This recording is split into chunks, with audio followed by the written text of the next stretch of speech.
Now let us take one more example.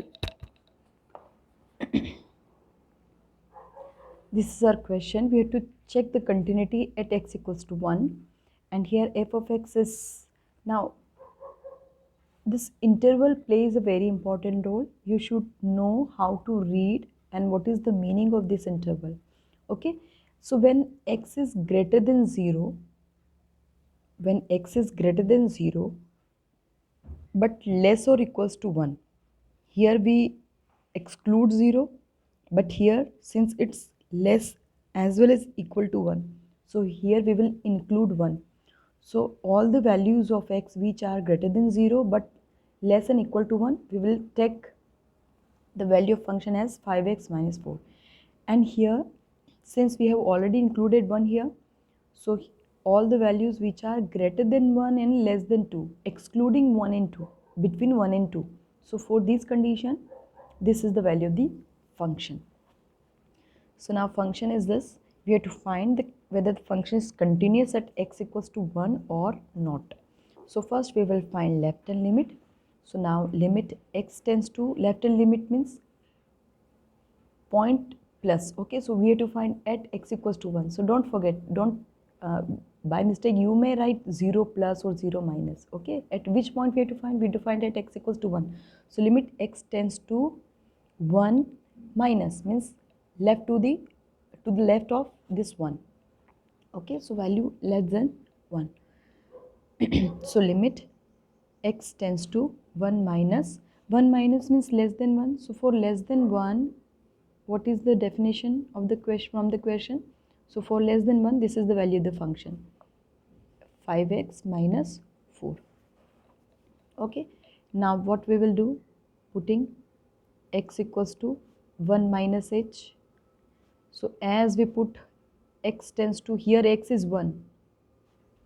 So when we put x equals to 1 here, we will get 1 minus 1, 0. So h minus h equals to 0 means h is equals to 0. Now see, as x tends to 1, h tends to 0.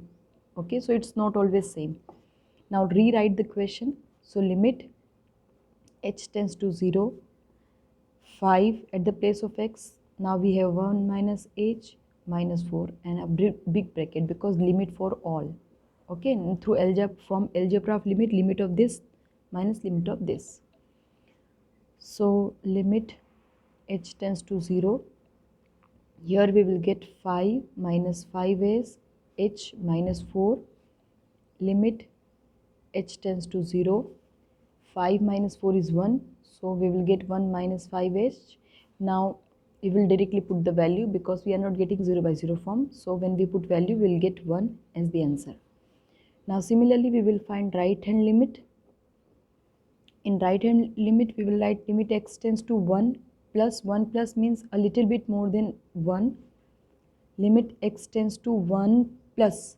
1 plus means greater than 1. So here when the value of x is greater than 1, this is the value of the function, 4x cube minus 3x. 4x cube minus 3x. This is the value of the function.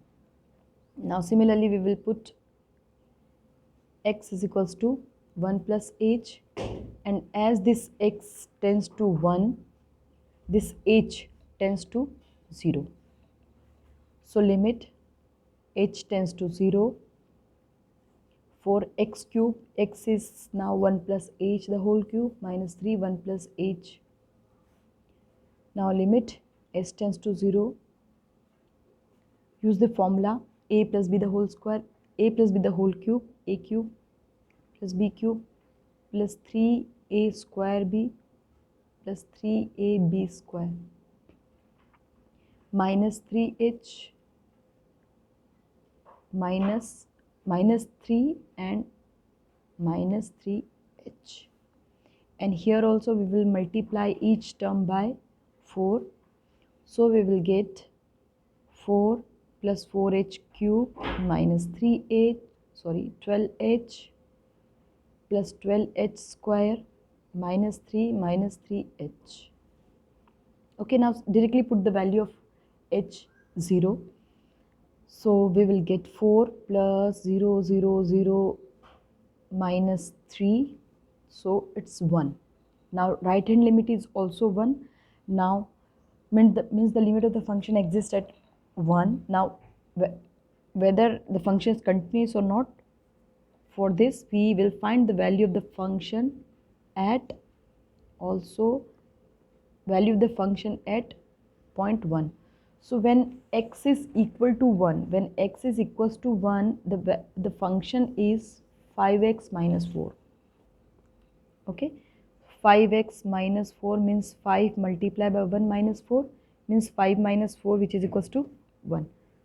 So since left hand limit is equals to right hand limit is equals to value of the function at 1, it means limit x tends to 1 f of x, whatever the function is, continuous at x equals to 1. This is the way to write limit x tends to 1, because we are finding the value of the function at 1. So limit x tends to 1, f of x is continuous at 1. Okay.